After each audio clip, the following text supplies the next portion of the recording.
وعلیکم السلام ورحمۃ اللہ وبرکاتہ۔ آپ کا سوال یہ ہے کہ ایام مخصوص یعنی ماہواری کے دنوں میں، حیض کے دنوں میں، پیریڈ کے دنوں میں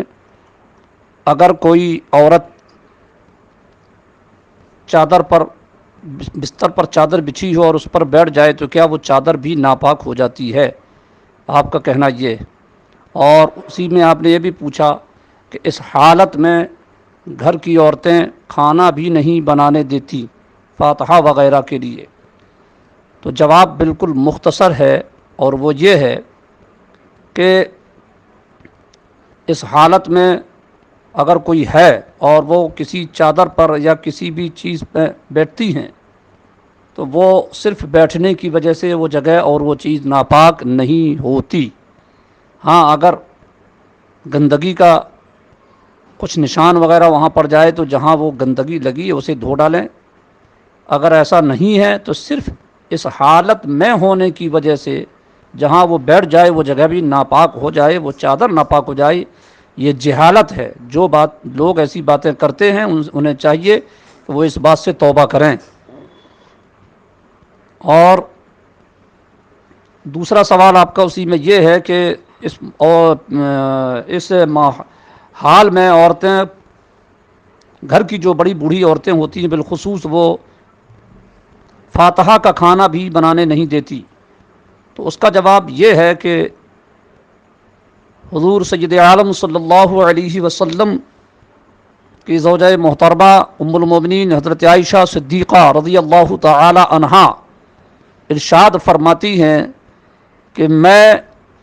جس کٹورے سے پانی پیتی، میں جس کٹورے میں پانی پیتی اور میرا منہ کٹورے کے جس حصے پر لگتا، میرے آقا صلی اللہ علیہ وسلم اسی جگہ پر اپنا لب اقدس رکھ کر کے پانی نوش فرماتے، اور میں حالت حیض میں ہوا کرتی تھی۔ یعنی میں حالت حیض میں ہوتی اور میرے آقا سرور کون و مکان صلی اللہ علیہ وسلم اسی کٹورے سے پانی پیتے جس سے میں نے پانی پیا، اور اسی جگہ پر دہن اقدس رکھ کے اپنا لب مبارک لگا کر کے پانی پیتے جہاں پر میں رکھتی۔ ایک نمبر۔ اور دوسری حدیث حضرت عائشہ صدیقہ رضی اللہ تعالی عنہا ہی سے مروی ہے، وہ فرماتی ہیں کہ میں گوشت نوچ کر کے کھاتی اور پھر اسی گوشت کو رسول پاک صلی اللہ علیہ وسلم لے لیتے، اور میرے آقا صلی اللہ علیہ وسلم اسی جگہ سے گوشت نوچ کر کے کھاتے جس جگہ میں نے گوشت نوچ کر کے کھایا، اور میں اس حالت میں ہوا کرتی تھی، یعنی حالت حیض میں ہوتی۔ تیسری حدیث پاک رسول پاک صلی اللہ علیہ وسلم کے بارے میں حضرت عائشہ صدیقہ رضی اللہ تعالی عنہا فرماتی ہیں کہ میرے آقا صلی اللہ علیہ وسلم میرے گود میں اپنا سر رکھ کر کے قرآن پاک کی تلاوت کرتے۔ میرے گود میں بیٹھ جاتی، میرے گود میں میرے آقا کریم صلی اللہ علیہ وسلم سر انور رکھ کر کے قرآن پاک کی تلاوت کرتے، اور میں حالت حیض میں ہوا کرتی۔ یہ حضرت عائشہ صدیقہ ام المومنین رضی اللہ تعالی عنہ فرما رہی ہیں۔ اور دیکھیے، ام المومنین حضرت عائشہ صدیقہ رضی اللہ تعالی عنہ فرماتی ہیں کہ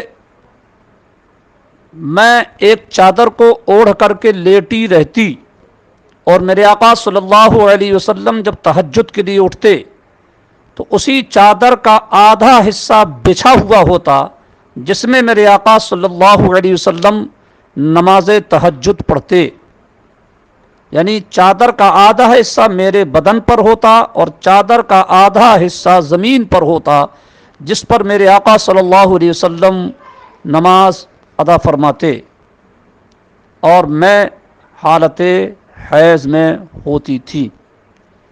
اب انہی سے مروی ہے، حضرت عائشہ صدیقہ رضی اللہ تعالی عنہ فرماتی ہیں کہ میرے آقا صلی اللہ علیہ وسلم حالت اعتکاف میں ہوتے اور میں اپنے کمرے میں ہوتی، حضور کا حجرہ مبارک مسجد سے لگا ہوا ہوتا۔ حضرت عائشہ صدیقہ رضی اللہ تعالی عنہ فرماتی ہیں میرے آقا صلی اللہ علیہ وسلم اپنا سر انور میرے حجرے کی طرف بڑھا دیتے، چونکہ دروازہ ایک ہی تھا، سر انور میرے حجرے کی طرف بڑھا دیتے اور میں آقا کریم صلی اللہ علیہ وسلم کے سر انور پر تیل لگاتی اور کنگھی کرتی، اور میں اس حالت میں ہوا کرتی تھی۔ حضرت عائشہ صدیقہ رضی اللہ تعالی عنہا ہی سے مروی ہے، آپ فرماتی ہیں کہ ایک دن میرے آقا صلی اللہ علیہ وسلم حجرے میں تھے اور رسول پاک صلی اللہ علیہ وسلم نے ارشاد فرمایا اے عائشہ مسجد سے مصلی اٹھا دو۔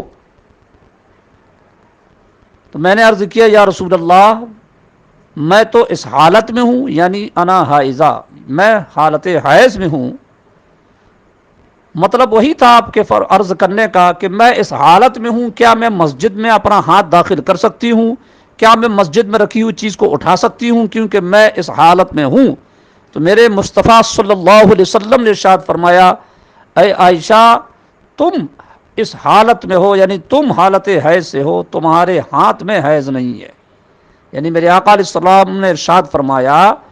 کہ گندگی گندگی ہے، مگر اس کا یہ مطلب نہیں ہے کہ اس کے بدن کے پورے حصے میں گندگی لگی ہوئی ہے اور بدن کا پورا حصہ ٹھیک گندگی کی طرح گندا اور ناپاک ہے، ایسا نہیں ہے۔ رسول پاک صلی اللہ علیہ وسلم نے اپنی اس مقدس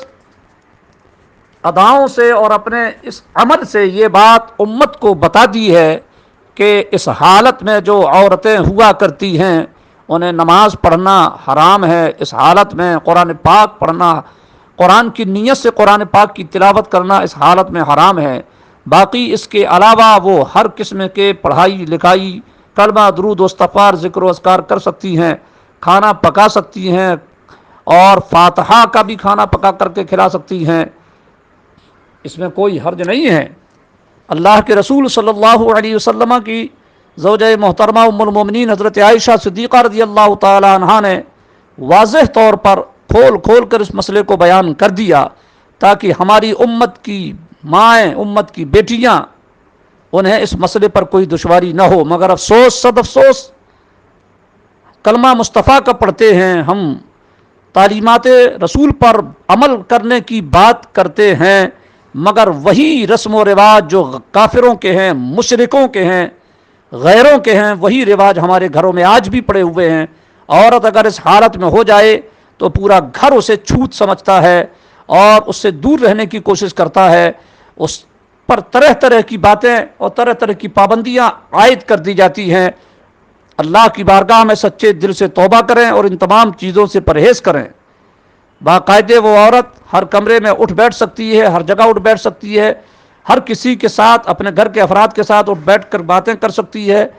قرآن پاک جس کمرے میں رکھا ہو وہاں بھی آنا جانا اس کا منع نہیں ہے۔ ہر قسم کے کلمہ درود و استغفار، ذکر و اوراد و وظائف پڑھ سکتی ہے، اس میں کوئی حرج نہیں ہے۔ فاتحہ کا کھانا ہو یا ویسے ہی وہ ہر قسم کے کھانا بنا سکتی ہے، اس میں شرعاً کوئی حرج نہیں۔ اللہ تبارک و تعالی ہمارے آقا صلی اللہ علیہ وسلم کی پیارے امتیوں کو اپنے مصطفیٰ صلی اللہ علیہ وسلم کی تعلیمات پر عمل کرنے کی توفیق عطا فرمائے۔